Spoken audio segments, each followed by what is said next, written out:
ಕಾರಿಗೆ ಚಪ್ಪಲಿ ಎಸೆತ ಕೇಸ್ಗೆ ಸಂಬಂಧಪಟ್ಟಂತೆ ಕಲಾದಗಿ ಗ್ರಾಮಸ್ಥರ ಪ್ರತಿಭಟನೆಗೆ ಶ್ರೀಗಳು ರಿಯಾಕ್ಟ್ ಮಾಡಿದ್ದಾರೆ. ನನ್ನ ಕಾರ್ಗೆ ಯಾರೂ ಚಪ್ಪಲಿ ಎಸೆತಿಲ್ಲ,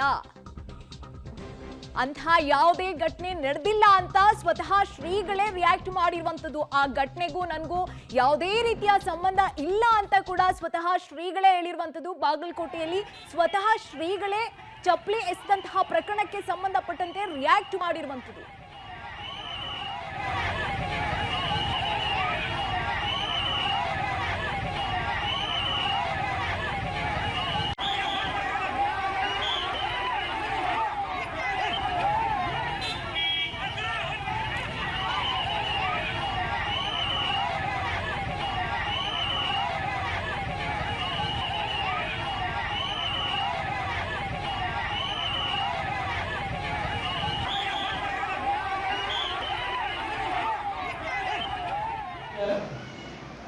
ಇಂದು ರಂಭಾಪುರಿ ಜಗದೊಳಗ ಘಾಟಪಲ್ಲಕ್ಕಿ ಮಹೋತ್ಸವ ಮತ್ತು ಧರ್ಮ ಸಮಾರಂಭ ವ್ಯವಸ್ಥೆಗೊಂಡಿದೆ.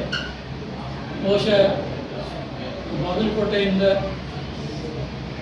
ಊದುಗಟ್ಟಿ ಗ್ರಾಮಕ್ಕೆ ಬರುವಾಗ ಕಲಾದಗಿ ಮೂಲಕವಾಗಿ ನಾವು ಈ ಗ್ರಾಮ ಬಂದ್ವಿ. ಆದರೆ ಕೆಲವು ದೃಶ್ಯ ಮಾಧ್ಯಮಗಳಲ್ಲಿ ರಂಭಾಪುರಿ ಜಗದೊಳಗ ಕಾರಿನ ಮೇಲೆ ಚಪ್ಪಲಿ ಎಸೆತ ಮತ್ತು ಧಿಕ್ಕಾರ ಕೂಗುಗಳನ್ನು ಮಾಡಿದರು ಅಂಥೇಳಿ ತಪ್ಪು ವರದಿ ಎಲ್ಲ ದೃಶ್ಯ ಮಾಧ್ಯಮಗಳು ಮಾಡಿವೆ. ಬಹುಶಃ ಈ ವಿಚಾರಗಳನ್ನು ನಾಡಿನ ಜನತೆ ಕೇಳಿ ದಿಗ್ಭ್ರಾಂತರಾಗಿ ಎಲ್ಲ ಕಡೆಯಿಂದ ಕರೆಗಳು ಬರ್ತಾ ಇರೋದು. ಬಹುಶಃ ಈ ಘಟನೆಗೂ ರಂಭಾಪುರಿ